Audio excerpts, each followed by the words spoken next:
I'm from Maine. My name's Maynard. I was diagnosed with bladder cancer. I've been married for 37 years. I have 3 children of my own, 1 grandchild. Basically, I went to the bathroom and I urinated blood. Sent me to a urologist, and basically they ordered a CT scan, and basically the rest is history.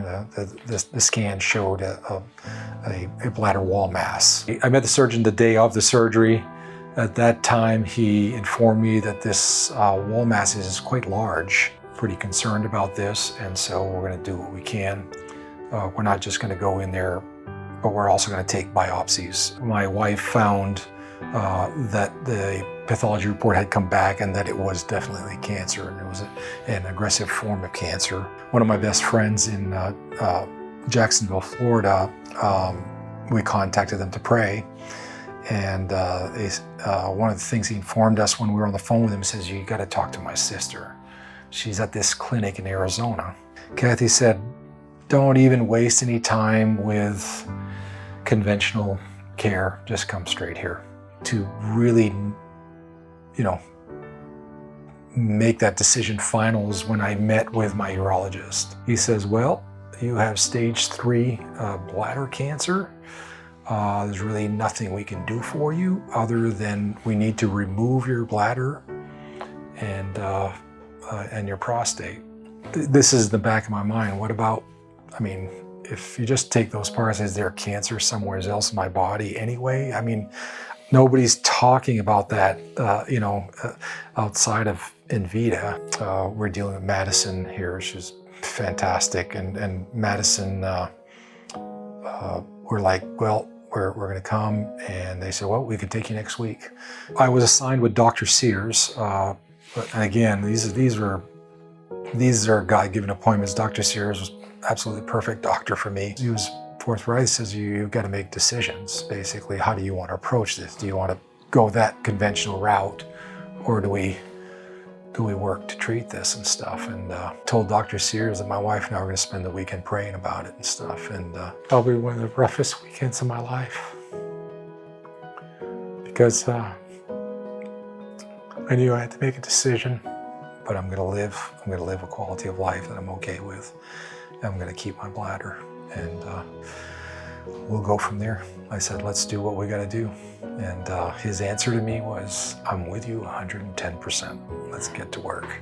I think about this place, and I marvel at the staff. There has to be a genuine caring for people, because that's how I would summarize the staff as a whole.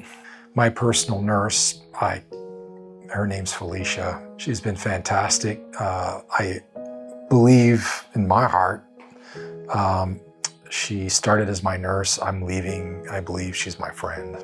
I'll say the focus wasn't just on cancer. It was focused on my whole health. The chemo I received here was low level, fraction of what they give at hospitals. So it did not impact me. When I got here in June, I was in a lot of pain, mostly from the surgery. It was within a couple of weeks I started feeling better. And it was all natural stuff. He wasn't filling me full of pharmaceuticals. They got the MRI back, which again, now I've been getting treatments for about a month, and there is no evidence of the tumor whatsoever. Which of course is, everybody's going, what? Of course, they ordered another CT scan due to that result, and it came back completely negative. The lymph nodes were completely normal on the MRI, and there was no evidence of any tumor whatsoever. There's a tradition here, they ring a bell every time someone leaves cancer-free, and I hear the bell ring often since I've been here. I've heard it, so they're having great success. Like my options for traditional treatments, my goodness, I think back of what that could have happened. that's radical. And so I would tell people to come here. My story alone, I don't know how you couldn't give this a try.